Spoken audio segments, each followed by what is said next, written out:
Get this filthy animal off my restaurant! Sir, please, I have a child waiting at home. I'll wash the dishes, whatever. Go back to your stinking sewer! Garrett glared. Garrett snapped his fingers. Teach this animal a lesson. You can't just beg anywhere! Brody grabbed Booker's collar, slammed him against the doorframe. A button popped off the frayed shirt. Knees, black dog! Booker did not move. Brody kicked the back of his leg. Booker dropped. Garrett patted his head like a dog. Look at this pathetic begging face. Fine, you want to eat? Sing for a meal, then maybe I'll feed you. Drag him onto the stage! A burly security guard dragged the black man along.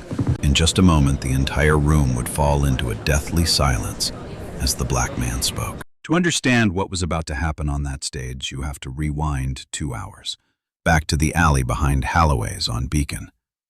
The restaurant sat on the corner of Charles and Mount Vernon, in the heart of Boston's wealthiest neighborhood.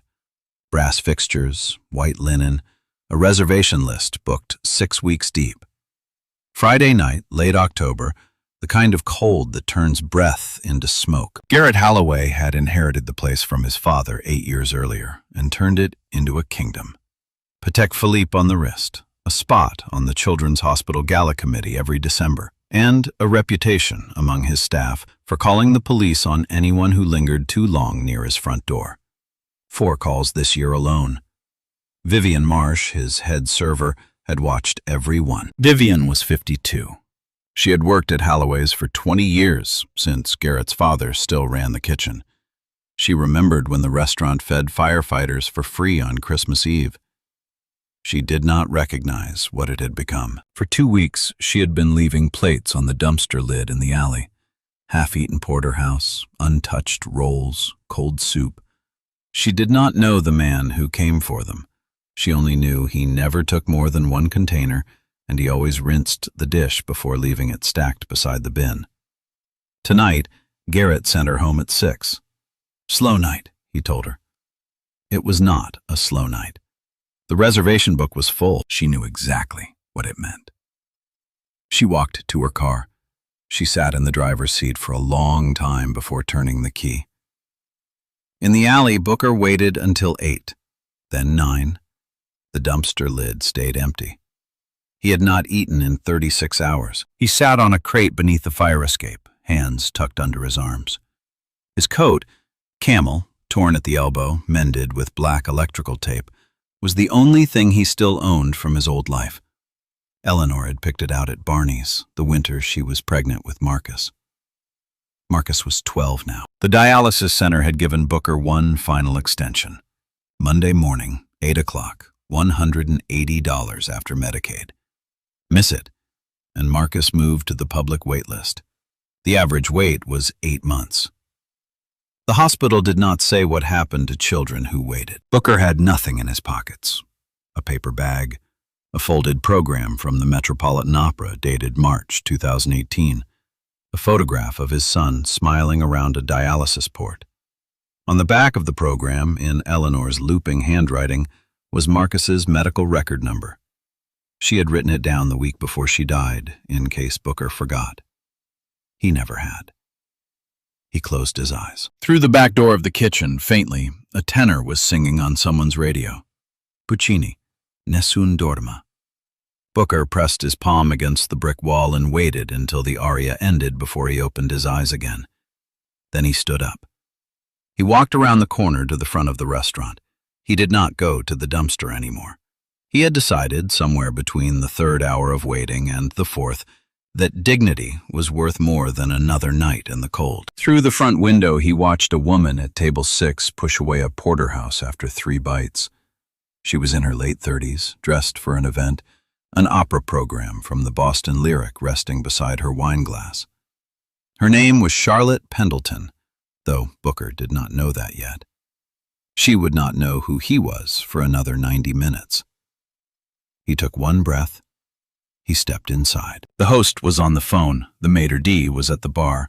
A young waiter, Mason Crowley, was folding napkins at the service station and looked up as Booker approached. That was when Garrett saw him from across the room.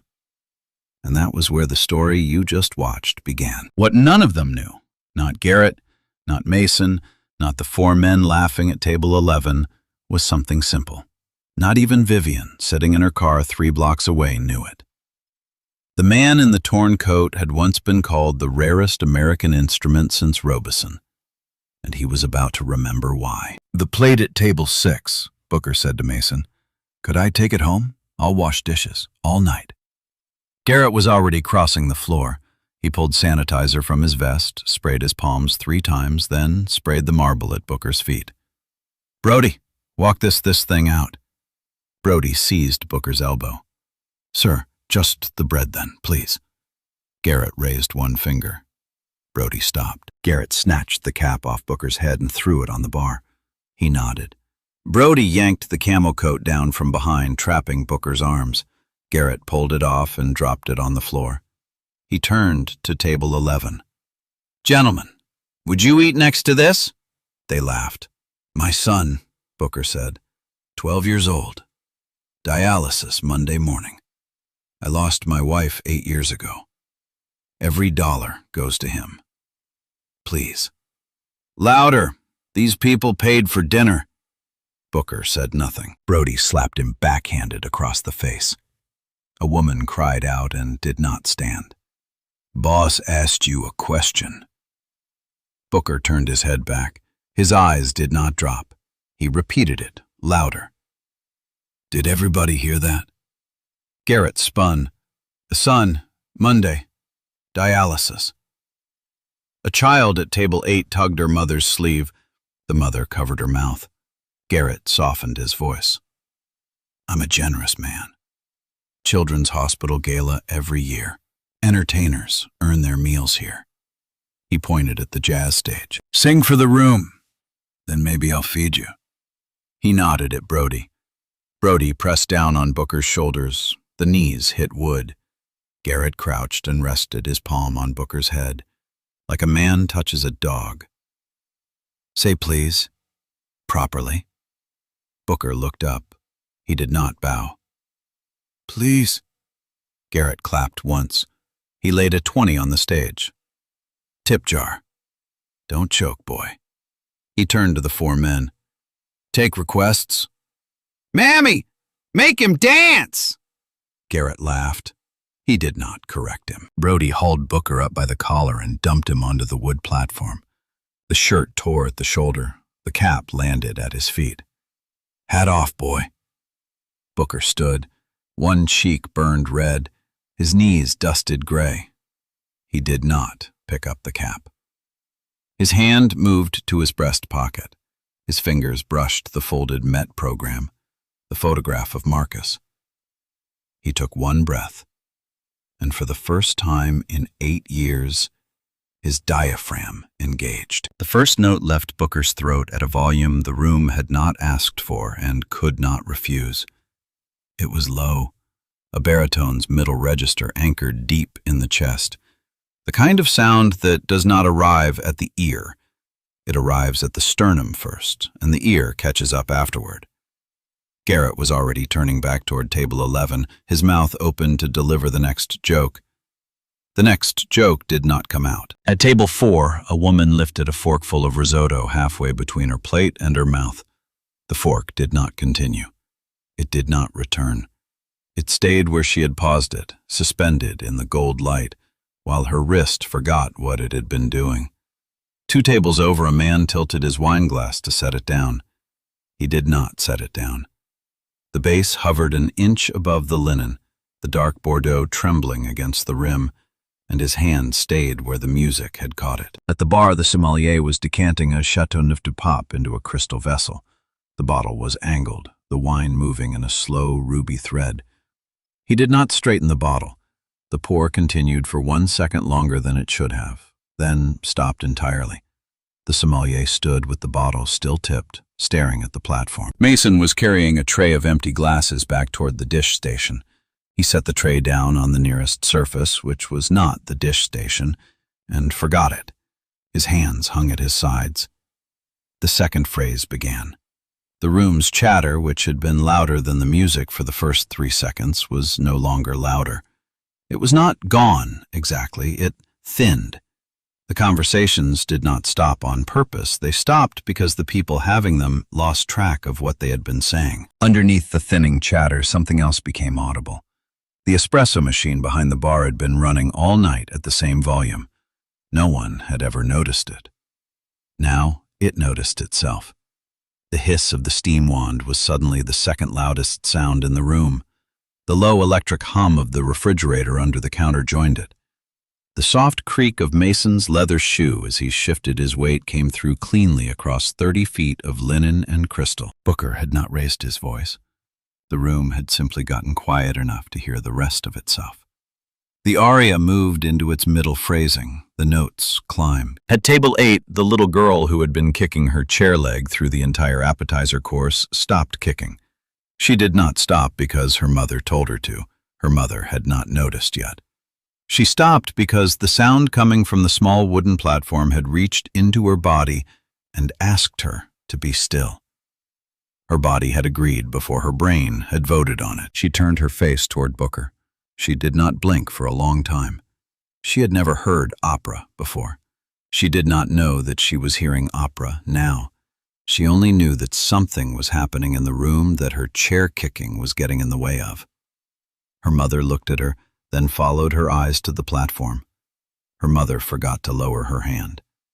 Booker felt his ribs widen further.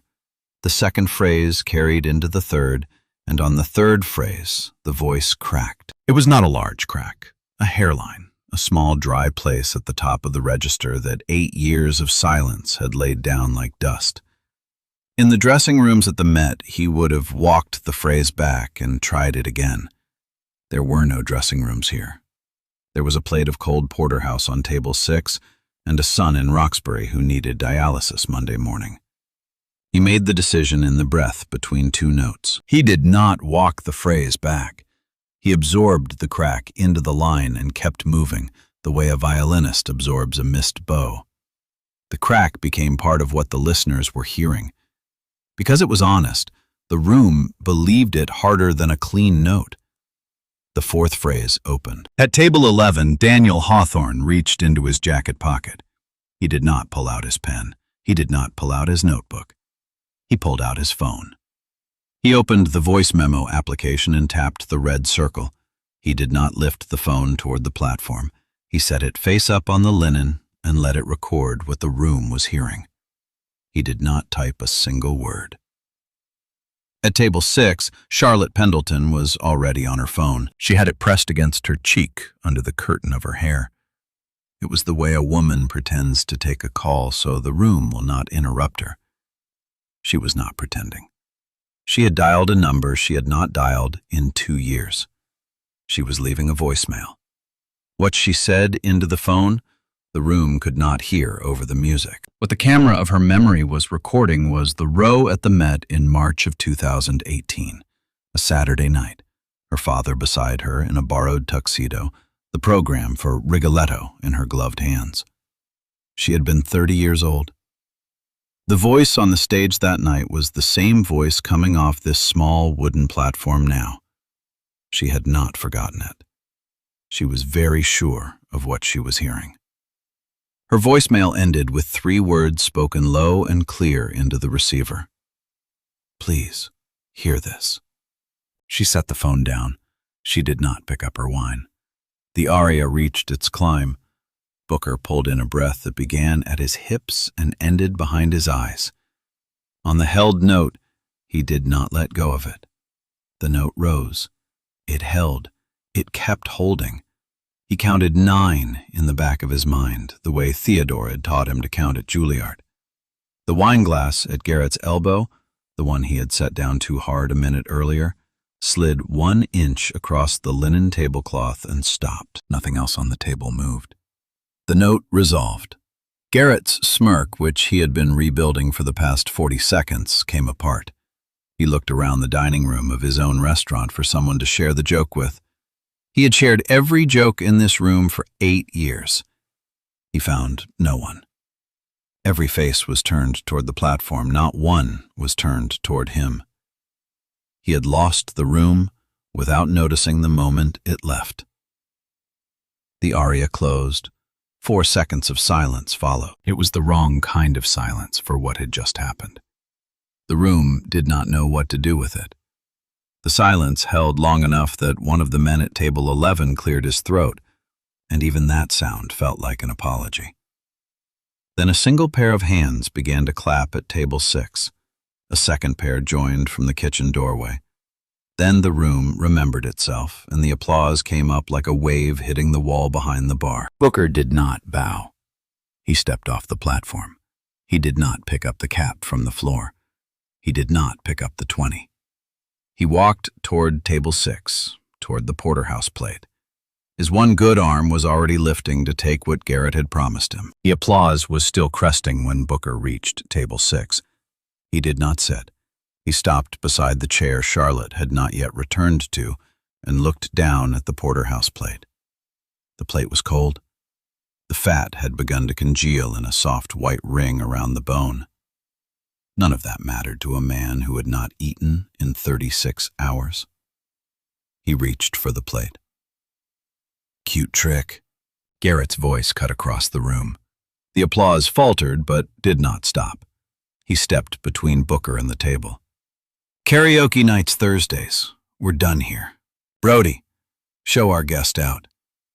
Booker did not look at Brody. He did not look at the plate. He turned, slowly, until his eyes were level with Garrett's. A second silence began to gather in the room. It was not the same silence as before the aria. This one had teeth. "You asked me to sing for it, sir." Booker's voice was as quiet as it had been when he had first walked in. "The room heard. Will you keep your word?" Garrett's jaw worked. He had not been spoken to inside his own restaurant like that in 8 years. He took half a step back, gathered his shoulders, and turned to the room. "Ladies and gentlemen, I want to apologize for this." He gestured at Booker with the back of his hand. "This man has been loitering behind my dumpsters for 2 weeks. He came in tonight uninvited. There was never any agreement. None of you saw what you think you saw." He pointed at the 4 students at the corner table. They had been filming from the moment Brody had grabbed Booker's collar. "Those phones, hand them over, now, or I'm calling the police and pressing charges. Trespass, theft, coordinated harassment of a Boston business." The 4 students did not move. One of them, a young woman in a navy sweater, turned her phone toward Garrett. She wanted to make sure he was still inside the frame. At table 11, Daniel Hawthorne stood up. He was not a tall man. He did not need to be. He set his cloth napkin on the chair behind him. "Mr. Holloway, my name is Daniel Hawthorne. I write the restaurant column for the Boston Globe. I'd like to speak with you tomorrow about what I just watched in your dining room. On the record." A small intake of breath rippled across the nearest tables. 2 patrons reached for their own phones, not to film, but to look up his byline. At table 6, Charlotte Pendleton stood up. She did not raise her voice. "Mr. Holloway, I'm an attorney, Pendleton and Whitlock downtown. Your next sentence in front of every witness in this room is going to be evidence in a lawsuit. I would think very carefully before you choose it." Garrett's mouth opened. Nothing came out. He closed it. The 4 students kept filming. Booker looked at the plate one more time. He did not pick it up. He turned away from table 6 and walked back across the dining room. He moved without hurry, the way a man moves when he no longer needs to apologize for being in a room. His camel coat was still on the floor where Garrett had dropped it. He bent down. He picked it up. He shook it out once. He pulled it over the torn shoulder of his flannel shirt. He did not look at the cap on the platform. He did not look at the 20. He walked past Brody, who had not moved since Daniel stood. He walked past Garrett, who had not breathed in 10 seconds. He walked past Mason, who was holding a tray full of nothing. The host opened the door for him without thinking about it. Outside, snow had begun to fall on Charles Street. The flakes were the small, dry kind that catch in the eyelashes and stay there. Booker pulled the collar of his coat up against the wind and stepped down off the curb. Inside Holloway's on Beacon, the dining room was the wrong kind of quiet again. A different wrong than before the aria. This one belonged to the owner. At the corner table, the young woman in the navy sweater hit stop on her camera. She had 11 minutes and 40 seconds of footage. She did not know yet that one of those seconds would end Garrett Holloway's life as he knew it. Hashtag Justice for Booker had not been hashtagged yet. It would be by midnight. Booker did not stop at the alley. He walked 6 kilometers south into Roxbury, the torn shoulder of his flannel hidden under the camel coat. The snow thickened the further he got from Beacon Hill. His fingers were numb by the time he reached Mrs. Loretta Hayes's building on Warren Street. She opened the door in her bathrobe. "He's asleep," she said. She did not ask where Booker had been. Booker stepped inside. The apartment was warm and small. Marcus slept on the pull-out couch under 2 blankets. His dialysis port was covered by a soft cotton sleeve Loretta had sewn for him. The boy did not stir. Booker sat down on the wooden chair beside the couch. He did not turn on a lamp. He reached into the breast pocket of his shirt and pulled out the folded program from the Metropolitan Opera. Rigoletto, March 2018. He opened it. The inside was creased white from 8 years of being carried. On the back page, in Eleanor's looping handwriting, was the line he had not let himself read since the night she wrote it. Marcus, BMC number B-4892. The medical record number. Eleanor had given him the program the morning before her last hospice transfer. He laid the program on the pillow beside Marcus's head. He did not say anything. Across the river, a Tufts sophomore in a navy sweater uploaded her clip to TikTok with one caption: "The Holloway homeless man." Sound on. It was 11 o'clock, 40 minutes since Booker had stepped down off the curb. In an office on Morrissey Boulevard, Daniel Hawthorne deleted his Porterhouse review and started his column over. In Quincy, Vivian Marsh sat in her car dialing a number she had not used in 3 years. In an apartment 38 floors above Lincoln Center, an old man set down a phone he had been holding to his ear. He sat down on the rug. On a low bookshelf behind him, a brass plaque caught the streetlight. The words Metropolitan Opera showed clearly. The name beneath them did not. In Roxbury, Booker fell asleep in the chair beside his son. The voice the room had heard that night had once been called the rarest American instrument since Robeson. Now, finally, the world was about to find out. By 6 o'clock Saturday morning, the clip had passed 800,000 views. By 9, it had passed 1.2 million. Garrett Holloway woke up to 43 missed calls and a Bloomberg notification about his own restaurant. He did not panic. Men like Garrett Holloway do not panic. They hire. By 10, a crisis PR firm out of Back Bay had drafted his statement.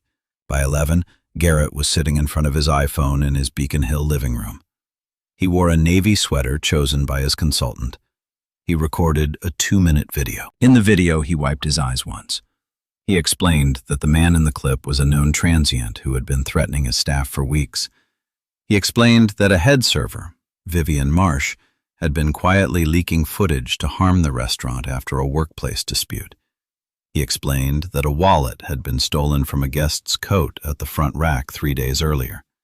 He had filed a police report that morning. The wallet had never existed. The guest had never existed.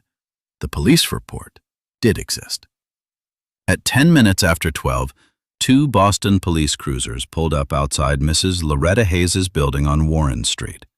Marcus was eating cereal at the kitchen table when the knock came. He saw his father stand up. He saw 2 officers in the doorway.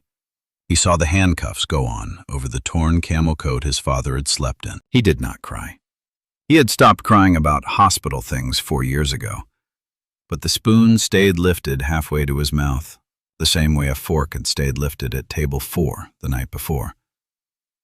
Mrs. Loretta Hayes put her hand on the boy's shoulder. "Your daddy will be back," she said. She did not know if that was true. By 2 in the afternoon, the country club crowd had closed ranks around Garrett. 2 Boston city councilors issued statements praising small business owners who keep our neighborhoods safe. A conservative talk radio host out of Worcester opened his show with the line, "This is what happens when you let aggressive panhandlers into upscale establishments." The clip was no longer a story about a homeless man who could sing. It was a story about a thief who had been caught. Vivian Marsh was fired by text message at 2:11. The message read, "Effective immediately. Don't come back for your things." Her son was a semester away from finishing his certificate at Bunker Hill Community College. She had been counting on her last paycheck to cover his books. In a holding cell at the South End station, Booker Sullivan sat on a metal bench and said nothing. His belongings sat in a clear plastic bag on a shelf 6 feet from his cell. The camel coat, the torn flannel shirt, the folded program from the Metropolitan Opera, the photograph of Marcus. The officer who had inventoried the bag had not opened the program. At 3:11 that afternoon, Mrs. Loretta Hayes called Boston Medical Center. She explained that Marcus's father had been arrested. She explained that the 8 o'clock Monday appointment could not be paid for. She explained that Marcus had already missed 2 sessions. The scheduler put her on hold for 9 minutes. When the call resumed, it was not the scheduler on the line. It was the attending nephrologist. Dr. Margaret Wells had watched the Holloway clip at 6 that morning. 16 years earlier, she had also watched a PBS broadcast of a baritone singing at Tanglewood in the rain. She remembered the name on the program. She had been a medical student then. The name had stayed with her. "Bring Marcus in Monday morning," she said. "We will figure out the billing later. Bring him in." In an office in the financial district, Charlotte Pendleton was already on her 3rd pot of coffee. On a whiteboard in front of her, she had written 3 names: Holloway, Hawthorne, Bramwell. Beneath them, she had written a 4th, Sullivan. She had 2 associates, a paralegal, and 1 weekend. She intended to be ready by Monday. On Saturday afternoon in Philadelphia, Adele Sullivan was teaching 2nd grade music at Lee Elementary. One of her students held up a phone. She asked Ms. Sullivan why the man on TikTok had her last name. Adele was 21 years old. She had not spoken to her father in 8 years.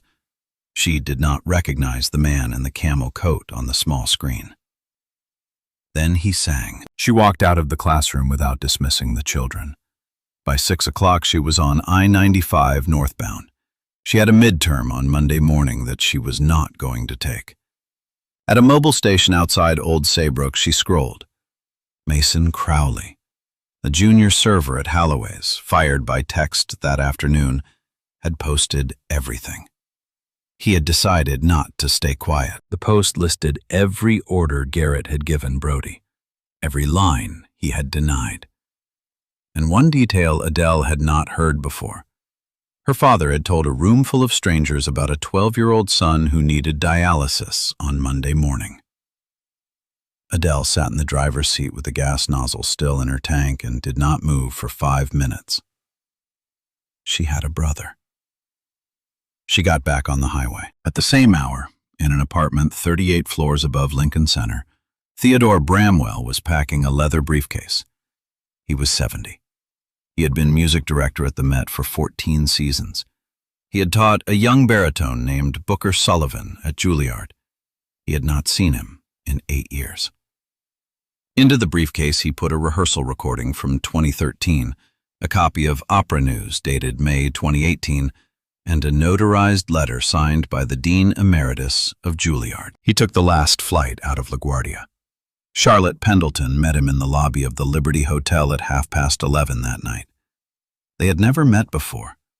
They knew each other on sight. "You called me at 2 in the morning, Theodore said. "I want you to know I would have come even if you hadn't said his name." "You taught my father's scholarship class," Charlotte said. 10 years ago. Halloran Pendleton, the Chamber Music Fellowship. I was at the dinner you spoke at." Theodore looked at her for a long time. "You were at the Met in March of 2018. Row F with my father. It was the last time he heard live music before the stroke. He gave me the program. I still have it. She did not tell him she had memorized the voice on that stage and carried it in her head for 8 years. He did not need her to. Booker and I were rehearsing a chamber piece when Eleanor died, Theodore said quietly. We never finished it. I never asked him to. We are finishing something else tonight. By midnight, the 4 Tufts students had uploaded the full 11-minute clip with no edits. Megan, a sophomore from Roxbury, had insisted on filming from the moment Brody touched Booker's elbow. Her grandfather had played organ at 12th Baptist for 40 years.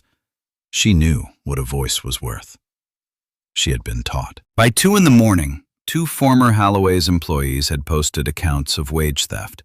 By 6, Daniel Hawthorne's column was the front page of the Sunday Globe.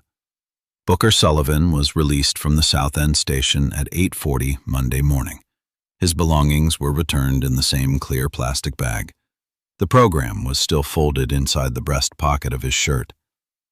He took a cab to Boston Medical Center. Loretta paid the driver from a Ziploc of singles she kept for emergencies. Adele was already in the waiting room outside Marcus's dialysis bay. She did not stand when she saw her father. She did not cry. She did not say, "I'm sorry." "Where is he?" Booker looked at her. "In there. He's on the machine now." "How old?" 12. She sat down beside him on the vinyl bench and did not speak for 30 seconds. "Take me." Vivian walked into the waiting room from the elevator without anyone hearing her arrive. She held the gray wool cap in her hands. She did not say anything either. She placed the cap in Adele's lap. Adele took it. She turned to her father and pulled it onto his head slowly, the way a daughter does when she is still learning how to be a daughter again. Booker began to cry, quietly. He did not cover his face. It was the first time he had cried in 8 years. 2 weeks later, on a Sunday afternoon, Booker Sullivan walked up the granite steps of Symphony Hall in Boston. His daughter walked on one side. His son walked on the other. Theodore had not booked a press conference. Theodore had booked a sidewalk. There were no tickets. There was no admission. The steps were open to anyone walking down Massachusetts Avenue. By 2 o'clock, the crowd was 4 deep across the entire block and growing into the side streets. Marcus had taken his Monday, Wednesday, and Friday dialysis appointments. Dr. Margaret Wells had refused to hand him over to the public wait list. He held his sister's hand. He had only known her for 15 days. He had decided he liked her. Theodore Bramwell stepped to the microphone at 3 o'clock. "My name is Theodore Bramwell. From 2004 to 2018, I served as music director at the Metropolitan Opera. The man behind me sang the principal baritone role in our 2018 Rigoletto. He is the finest American baritone of his generation. He has been homeless in this city for 8 months. I would like to ask why." Charlotte Pendleton stepped forward. "My name is Charlotte Pendleton. I am filing on Mr. Sullivan's behalf a civil action against Garrett Holloway personally, defamation, fabrication of a police report, infliction of emotional distress." A second attorney beside her stepped to the microphone. "My name is Reginald Whitlock. I am filing a parallel action under the Massachusetts Civil Rights Act and the state hate crime statute. The defendants are Mr. Holloway and his employee, Brody Vance. We have 11 minutes of unedited video. We have audio. We have witnesses." The crowd absorbed it the way a sponge absorbs water, quietly, completely. The Boston Licensing Board had voted on Friday to suspend the Holloway's liquor license. 2 of the city councilors who had defended Garrett were no longer returning press calls. 1 was no longer running for re-election. Vivian Marsh came up the steps from the second row. She carried the camel coat folded across her forearm. She had washed it twice. She had mended the elbow with proper thread. She helped Booker put it on over his shoulders. From her own apron pocket, she produced a worn $20 bill she had kept for 14 days. Booker took the bill.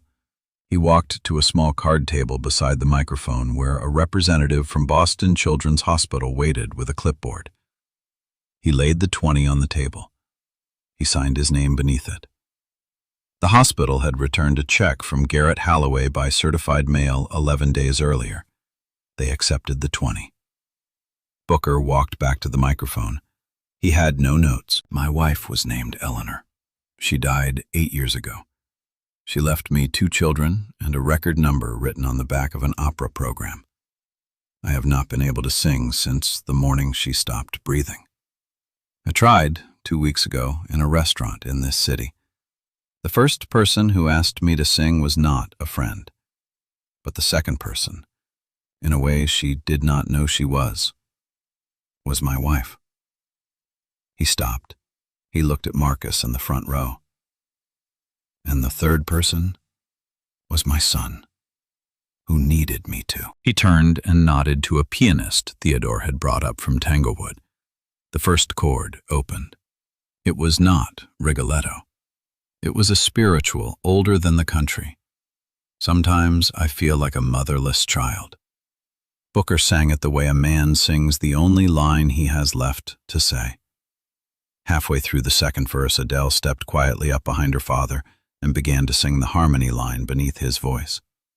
She did not aim her voice at the crowd. She aimed it at his back. The PBS boom mic above the steps caught her anyway.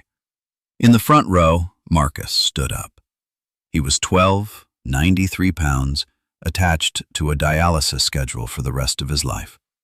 He stood because his father was singing, and his sister was singing with him. Behind Marcus, the second row stood, then the third, then the entire crowd, all the way to the side streets, came to its feet without a signal. No one applauded. Applause would have interrupted what was happening. Booker closed his eyes on the last phrase. He had closed his eyes that way every time he had heard a tenor sing for 8 years. Not from grief, from the duet he and Eleanor had once rehearsed in their kitchen. He let himself hear it now. The phrase resolved. Booker did not bow. He stepped down off the platform and crossed 3 stairs to Marcus. He knelt in front of his son. This time, he chose to. Marcus put both arms around his father's neck. 90 minutes later, Garrett Halloway's crisis PR firm released a statement. It contradicted 2 of the things Garrett had said on Saturday and 1 from Sunday. The Globe posted all 3 contradictions side by sundown. Hashtag Justice for Booker had been the top hashtag in the country since Sunday morning. By Monday, it was an order. In the first week, a Beacon Hill family canceled a 50th anniversary dinner at Halloway's. They sent a letter to the Globe under their own names. Within 11 days, 2 of Garrett Halloway's 3 private investors had quietly withdrawn their capital. By the 3rd Friday, Iggy's Bread had ended their wholesale relationship. The North End seafood supplier followed by Monday. No-show rates climbed to 60%. Garrett was paying his staff out of pocket to maintain the illusion that the restaurant was still operating normally. In the 6th week, Halloway's on Beacon posted a notice in its front window. Closed temporarily for renovations. It never reopened. The Boston Licensing Board permanently revoked the restaurant's liquor license in the 5th week. The Suffolk County District Attorney's Office opened a criminal investigation into the false police report Garrett had filed against Booker. Garrett lied to the investigators on his first interview. He lied again on his second. That lie became the second charge, obstruction of justice, and it was the one his attorneys could not negotiate away. Brody Vance was charged separately. Felony assault, felony civil rights violation under the state hate crime statute. Brody, 26 hours into a holding cell that smelled like the one he had helped put Booker in, agreed to testify against his employer. He pleaded down to a misdemeanor, 2 years of probation, and the permanent loss of his security guard license in every state. Garrett pleaded as well. Misdemeanor on the false report, misdemeanor on the obstruction, probation, community service, no jail. But his name now sat on a permanent public record. He could never apply for a Massachusetts business license again. The country club crowd that had closed ranks around him on Saturday morning opened its hand and dropped him by Thanksgiving. 2 Boston city councilors refused all Globe follow-up requests. 1 did not run for re-election. The conservative talk radio host out of Worcester changed subjects within 48 hours and never mentioned the case again. Brookline Country Club declined to renew Garrett's 12-year membership. Boston Children's Hospital sent back his annual gala donation by certified mail with a 1-line note. They cited the screenshot of his palm on a kneeling man's head. The screenshot had been viewed 30 million times by the second weekend. The man at table 11 who had shouted "Mammy" was identified by his own colleagues at a Cambridge investment firm. He was no longer employed there by the end of the second week. Garrett's father, retired in Naples, Florida, did not return 6 months of phone calls. Garrett posted a long essay on LinkedIn about cancel culture and the death of small business. It received 12 likes. He sold his Beacon Hill brownstone in March and moved to Charleston, South Carolina. His wife's mother financed a small bistro under her daughter's name. The sign above the door did not say Holloway. Adele saw the bistro photograph once. She opened a Charleston Post and Courier article on her phone in the front row of Tanglewood the following August. The mustard cashmere vest was gone. The pomade was gone. She swiped past it without showing her father. The civil settlement was sealed. It was enough to pay for Marcus's dialysis for the rest of his childhood. Boston Children's Hospital established a fund. They named it the Eleanor Sullivan Pediatric Renal Fund. 14 months after Symphony Hall, Marcus received a kidney. The donor was a woman who had set down her napkin at Holloway's that night. She had watched her husband pull her hand back into her lap. Her husband had tested first. He was not a match. She was. They never told anyone why they had checked. Booker accepted a guest artist residency at Tanglewood for the following summer. Theodore conducted. PBS broadcast the recording. After the season ended, Booker moved to Philadelphia and shared an apartment with Adele and Marcus. He slept in a bed for the first time in 8 months. Vivian Marsh was offered the head manager position at a new bistro on Newbury Street. The owner had been at table 4 the night Booker sang. Charlotte Pendleton founded a small legal aid initiative for unhoused defendants facing fabricated charges. She named no one's father. Mason Crowley wrote Booker a letter on hotel stationery from a job interview in Providence. Booker wrote back. They became, against the odds, correspondents. Booker handed Adele the folded program from the Met. March 2018, Rigoletto.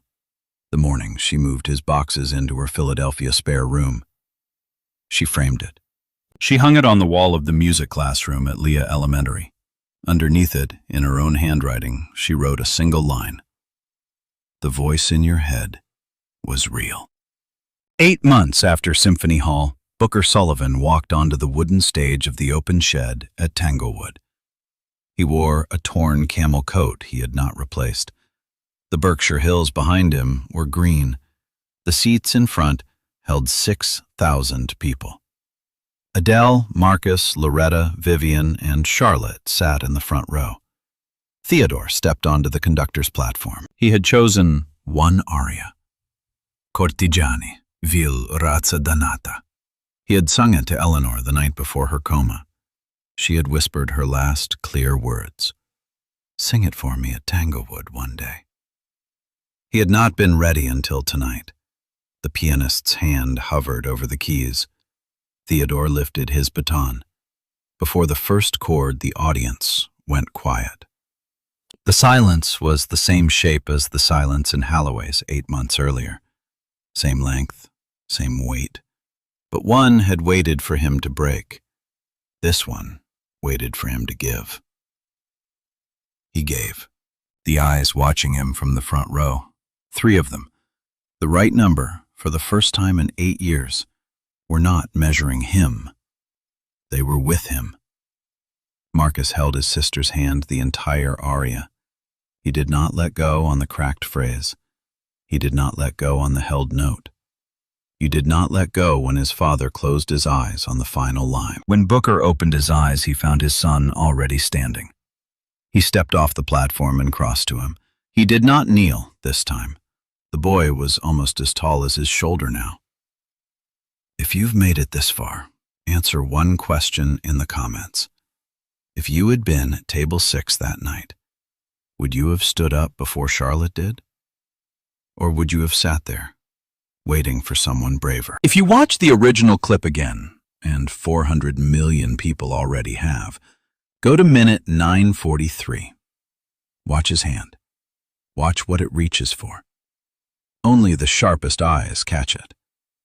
If this story moved you, share it. Subscribe. There are more voices in alleys behind restaurants than you'd believe. In an empty Lee Elementary classroom that night, the framed program caught the last light through the window. The custodian flipped the switch. The room went dark. The voice in your head was real. 2 years later, behind a West Philadelphia diner, a 14-year-old boy with a cello case stopped beside a young man huddled in the cold. Marcus knelt. He did not say sing for it. He asked the question his father had asked first. He asked if the young man was hungry, and he waited for the answer. #Justice for Booker. The story's over, but one thing keeps sticking with me. We easily believe people have to earn half, prove they deserve it, show us they're trying hard enough, grateful enough, worthy enough. We want a story before we give a sandwich, a reason before we offer a hand. But this story showed me how ugly that logic is. Sing for a meal, that's what it sounds like when you say the quiet part out loud. We are horrified because it's cruel, because no one should perform for the right to it. But we do this every day, just quieter. We look at somebody asking for help and run a calculation. Do they deserve it? Are they really that desperate? What did they do to end up here? We turn compassion into an audition. We make people prove their suffering before we will believe it. And if the story isn't sad enough, if the tears aren't convincing, we keep walking. Hunger doesn't need a backstory. Pain doesn't owe you an explanation. A person standing in front of you asking for help has already done the hardest part. They ask, that should be enough. So this week, have somebody without asking why they need it. Don't audit their suffering. Don't check their story. Just have. If you had been in the table, would you have stood up? I would recommend hit like, subscribe. See you next time.